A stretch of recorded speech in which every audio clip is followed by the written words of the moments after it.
86 साल की उम्र में रतन टाटा का निधन, पूरे देश में शोक की लहर। आपको बता दें कि भारत ने एक ऐसे महान उद्योगपति को खो दिया जिन्होंने न केवल भारतीय उद्योग जगत को नई ऊंचाइयों तक पहुंचाया, बल्कि सामाजिक और मानवीय मूल्यों से भी पूरे देश को प्रेरित किया।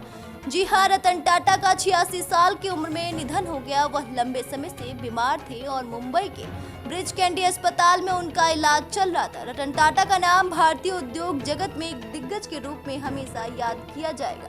उनके निधन से पूरे देश में शोक की लहर है। प्रधानमंत्री नरेंद्र मोदी ने ट्वीट कर उन्हें श्रद्धांजलि देते हुए कहा कि रतन टाटा जी एक दूरदर्शी, व्यवसायी, दयालु आत्मा और असाधारण इंसान थे। उन्होंने टाटा समूह को एक सशक्त और प्रतिष्ठित नाम बनाने में अहम भूमिका निभाई। साथ ही रक्षा मंत्री राजनाथ सिंह, कांग्रेस नेता राहुल गांधी समेत कई दिग्गज नेताओं और शख्सियतों ने शोक प्रकट किया है। रतन टाटा के नेतृत्व में टाटा समूह ने न केवल सामाजिक सफलता हासिल की, बल्कि समाज के प्रति अपनी जिम्मेदारियों को भी बखूबी निभाया। उनकी विरासत और योगदान को आने वाली पीढ़ियां हमेशा याद रखेंगी। आज उनके निधन से भारतीय उद्योग जगत में एक युग का अंत हो गया। रतन टाटा जी के जाने से जो शून्य पैदा हुआ, वो कभी भरा नहीं जा सकेगा। हम सभी उन्हें श्रद्धांजलि अर्पित करते हैं।